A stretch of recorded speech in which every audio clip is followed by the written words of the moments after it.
Van Gogh, complètement fou ou génie absolu? Bonjour à tous, nouvelle vidéo, nouvelle coupe de cheveux, on ne change pas une équipe qui gagne. Déjà avant de commencer, bonne rentrée à tous, j'espère que votre rentrée s'est bien passée et que ça va être une chouette année pour vous. Moi je n'ai pas eu de rentrée. Le dur monde du travail. Aujourd'hui, j'inaugure un nouveau concept sur ma chaîne. On va parler de vulgarisation artistique. Cette chaîne, à la base, a été dédiée pour parler de vulgarisation scientifique, mais je l'ai toujours dit que j'allais parler d'art. Aujourd'hui, j'inaugure ce concept en parlant de Van Gogh. Ce nouveau concept va passer en revue un artiste en 3 points principaux. Comme ça, à la fin de cette vidéo, vous pourrez me dire si la toile que je vous montre est de Van Gogh ou pas. Van Gogh, peintre néerlandais, né en 1853 et mort en 1890. Oui, il a eu une vie assez courte, il est mort à 37 ans. Connu principalement pour ses toiles avec beaucoup de mouvements, de vivacité, de couleurs, d'expression. Et si je vous disais que tout ça, tout ce pourquoi on le connaît, ne représente que les 3 dernières années de sa vie en tant qu'artiste. Van Gogh, à la base, quand il a commencé à peindre, c'était ça.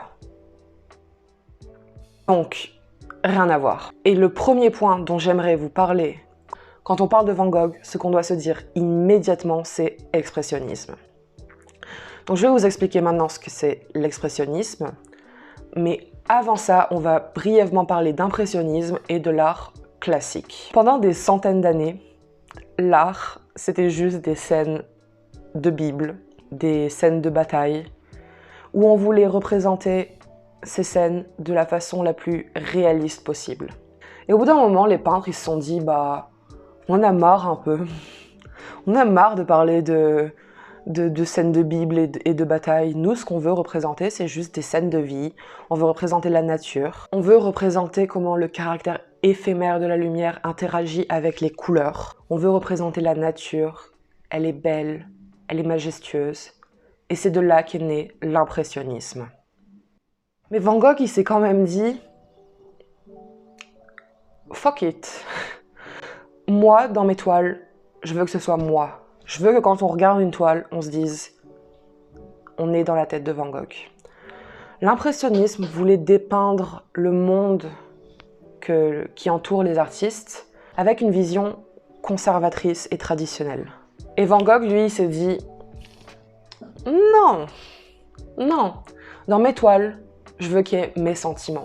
Dans mes toiles, je veux qu'il y ait moi-même. Dans mes toiles, je veux qu'il y ait ce qu'il y a au plus profond de moi. » Donc ce qu'il faut retenir de l'expressionnisme, c'est dépeindre le monde qu'il y a autour, dépeindre des scènes de vie, de la nature, mais du point de vue de l'artiste, à travers les yeux de l'artiste. Et quand Van Gogh sort ses toiles avec sa vision du monde, bah ça plaît pas. Les gens trouvent que c'est une aberration et que c'est une hérésie. De son vivant, Van Gogh était pauvre, Van Gogh était malheureux, Van Gogh était craché dessus par tout le monde. On n'aimait pas son art. Et c'est incroyable de se dire ça parce que de nos jours, Van Gogh est certainement le peintre le plus connu du monde.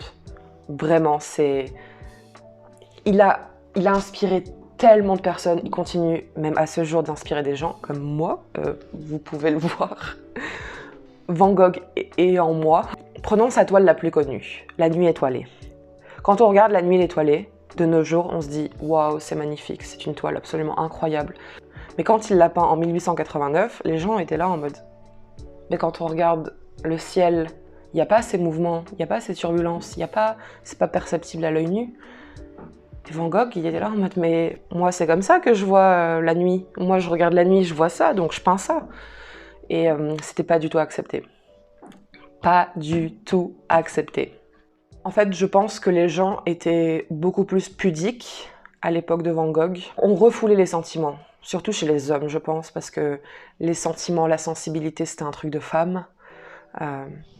Étaler ses sentiments comme ça sur toile,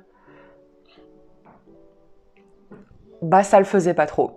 Deuxième point important lorsqu'on parle de Van Gogh, c'est le mouvement.